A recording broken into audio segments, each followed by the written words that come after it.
세계보건기구에서 2004년 4월에 발행했던 회보.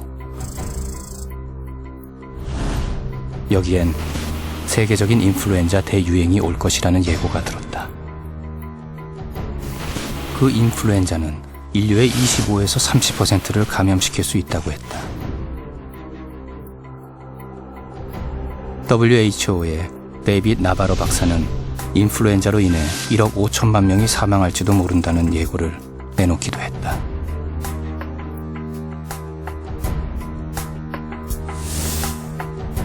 권위 있는 학자들에 의해 인플루엔자 바이러스의 대유행 가능성이 점쳐지면서 WHO는 가상 시나리오를 마련했다. 미래의 어느 날 인류가 경험한 적이 없는 새로운 종류의 인플루엔자 바이러스가 출현할지도 모른다. 백신은 없고 항바이러스 제제는 듣지 않는다. 이러한 바이러스가 출현한다면 우리는 어떤 상황에 놓이게 될까? 수돗물이 공급되지 않을 수 있다고 했다. 식료품을 구하지 못할 수도 있다고 했다. 의약품 공급도 이루어지지 않을 수 있다고 했다. 기차가 멈추어 서고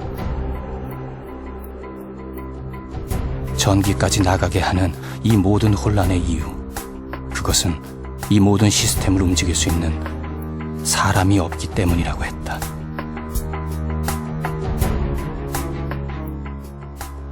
가까운 미래에 인류가 겪게 될지도 모를 엄청난 혼란들이 고작 인플루엔자 바이러스 때문에 생길 수 있단다. 이 흔하고도 오래된 바이러스를 WHO에선 가장 두려운 바이러스로 여기고 있다니 놀랍지 않은가? An influenza virus is dangerous for humans because new viruses, people do not have immunity to new viruses. Also, influenza viruses which are said to be fit are easily transmissible between humans and can transmit even when before the person who's infected shows symptoms. 인플루엔자 바이러스의 위험성을 인류는 이미 20세기에도 3차례나 겪은 적이 있다.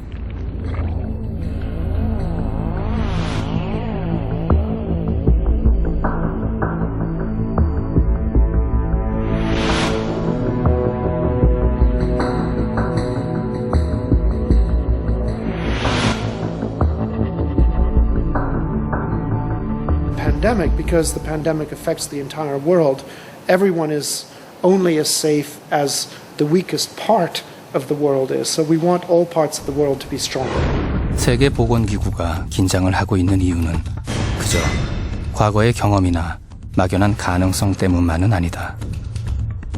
이들은 이미 대재앙의 가능성이 농후한 인플루엔자 바이러스를 발견했다. 이들이 발견한 것, 그것은 바로 H5N1, 즉 조류독감 바이러스다. 1997년 5월 홍콩에서 한 남자아이가 사망했다. 그런데 이 아이의 몸속에선 인간에게선 발견된 적이 없던 새로운 바이러스가 발견됐다. H5N1, 조류독감 바이러스였다. 닭이나 오리 같은 가금류들만 감염되는 줄 알았던 조류독감 바이러스가 인간에게서 발견된 것이다. 불행은 홍콩의 남자아이에게서 끝나지 않았다. 이후에도 조류독감에 감염된 사람들이 지속적으로 나타나기 시작했고 2009년 9월까지 442명이 이 바이러스에 감염되어 그중 262명이 사망했다. H5N1 kills over 50% of the people it has so far infected, so it's an extremely deadly virus. 442명 감염에 262명 사망이라 치사율이 60%에 달한다. 일단 감염이 되면 살 가능성보다 죽을 확률이 더 높다는 뜻이다. 거기다 사망자들은 대부분 증세가 나타난 지 2, 3일 만에 사망했다. 그나마 다행스러운 건 이 치명적 바이러스가 사람 대 사람으로는 옮지 않는다는 것. 그런데 만약 조류 독감이 사람에게서 사람으로 전염이 가능해진다면 인류의 운명은 어떻게 되는 것일까? WHO의 제네바 본부 지하에 있는 워룸. 이곳에선 실시간으로 조류 독감 발생 상황에 대한 체크를 하고 있다. 조류 독감의 변이 가능성에 대한 감시를 하고 있던 이들. 그런데 바로 올해 모두를 긴장시키는 무서운 변수가 나타났다. 신종플루, 즉 H1N1이 등장한 것이다. H1N1의 전파력, 그 다음에 H5N1의 병원성하고 동력을 가진 특성을 가진 바이러스가 만들어진다면 그거는 우리가 이론적으로 생각할 수 있는 최악의 바이러스죠.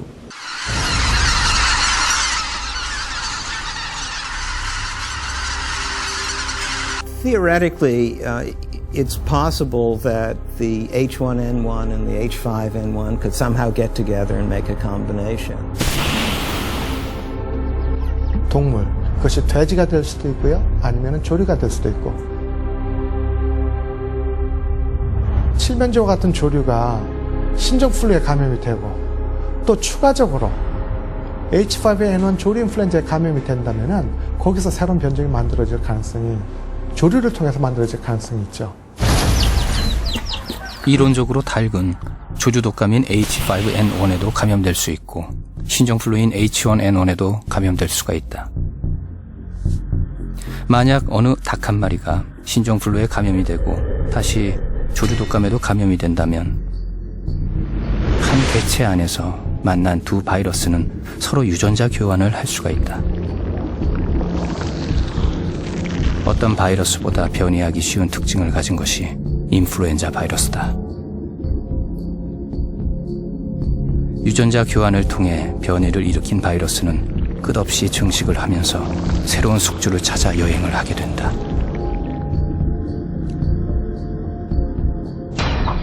이 바이러스가 닭 사이에서 유행을 하다가 돼지에게로 옮아갈 수도 있고 어느 날 아주 우연한 기회에 인간을 감염시킬 수도 있다는 것이다. 순전히 그 H5N1하고 H1N1이 같은 지역에서 얼마나 오랫동안 같이 공존하는가의 문제입니다.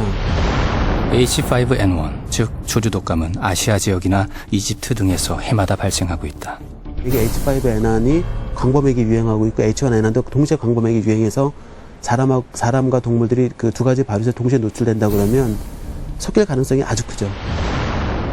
범지구적인 유행을 보이고 있는 신종플루는 남반구의 유행을 지나 이제 북반구 전 지역으로 퍼져나가고 있는 상황이다. 조류 독감이 발생하고 있는 지역에 신종플루까지 유행하게 된 것이다. 어떤 특정 지역에 조류 독감도 점점 늘어나고 있고 신종플루 바이러스도 점점 많아진다. 두 바이러스의 동시 유행, 이것이 의미하는 바가 무엇이겠는가? 당연히 확률적으로 새로운 바이러스가 나올 확률은 커지게 되고 그렇게 되면은 필연적으로 그 섞이는 바이러스가 나오겠죠. 가능성은 이미 현실로 나타나고 있다. 지난 8월에 이미 칠레에선 신종플루에 감염된 칠면조가 발견됐다. 천만다행으로 이 칠면조는 조류 독감, 즉 H5N1에는 감염되지 않는 상태였다. 만약 이 칠면조가 조류 독감에 감염된 칠면조였다면 최악의 상상, H5N1과 H1N1의 결합이 이 칠면조의 몸속에서 일어났을 수도 있었던 것이다.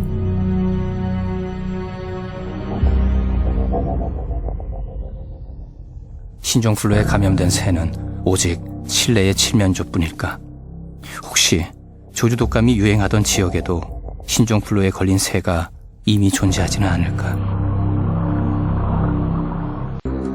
미래의 어느 날 당신이 공격을 받게 될지도 모를 최악의 바이러스. 그런데 이것은 정말 어느 조류의 몸속에서 H5N1과 H1N1이 우연히 만나 탄생하게 된 것일까?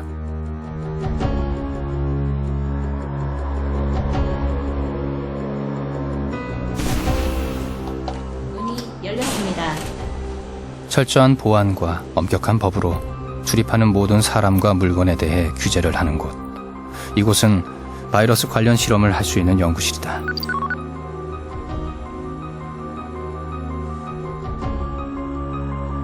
WHO와 각국 정부에서 생물 실험실들을 통제하고 관리하는 이유는 이곳에 있는 고병원성 바이러스가 외부로 유출되는 비극을 막기 위해서다.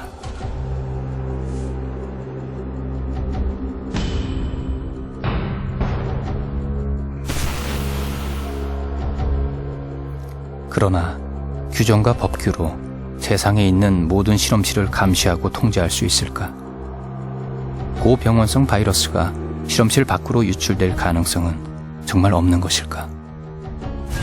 이게 잘못하면은 그 악의적인 사람에 따라서 인위적으로 그거를 할 수 있을 가능성을 전혀 배제할 수가 없습니다. 그게 이제 말하자면 생물 테러거든요. 눈에 보이지도 않고 맛도 없고 색깔도 없고 크기도 작고 그 뭐 이렇게 해서 택배로 뿌려버리면 그만이기 때문에 H5N1의 동력에다가 H1N1의 유행력을 갖다 붙이는 제일 위험한 거죠. 유전자 조작으로 별로 그렇게 어려운 문제는 아니라고 생각하거든요. 국제정세가 불안할수록 자연적으로 발생할 수 있는 신종 전염병 이외에 인공적으로 발생할 수 있는 생물 테러에 대한 것들도 점점 더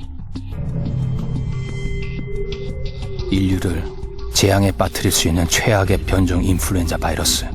그것은 조류의 몸속이 아니라 어느 한 실험실에서 누군가의 조작에 의해 만들어진 것일 수도 있다. 이론적으로는 충분히 가능합니다.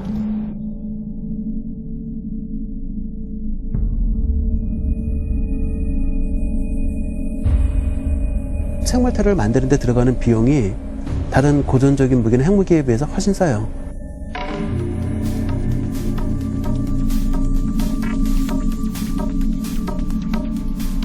내가 만약에 탄저군을 퍼뜨리겠다 그러면 우리 국민들하고 우리 군인은 탄저에 대한 예방접종을 미리 하고 있으면 됩니다.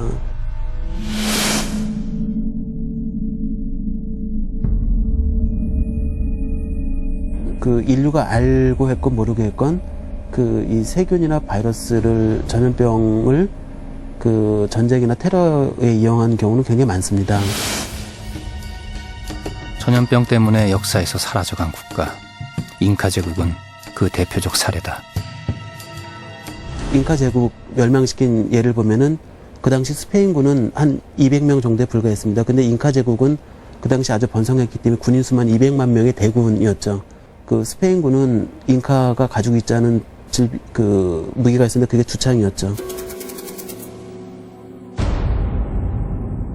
스페인군 같은 경우에는 그 이미 오랫동안 그 주창 바이러스를 가지고 있었기 때문에 어느 정도 면역이 있었고, 잉카 제국은 주창은 신종 전염병이었기 때문에 잉카 왕족하고 잉카 귀족들을 자기들 배로 불러들여가지고 그 거의 한 달 이상 파티를 합니다. 그리고 질병에 걸리고 나서 잉카 제국은 싸우지도 못하고 결국 전염병 때문에 그 무너져 가죠.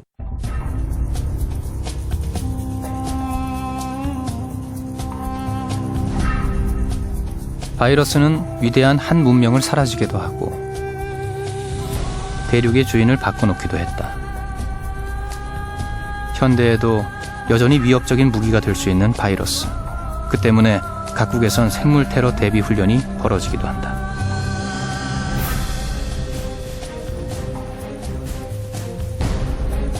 미래의 어느 날 당신을 공격해올지도 모르는 치명적인 바이러스.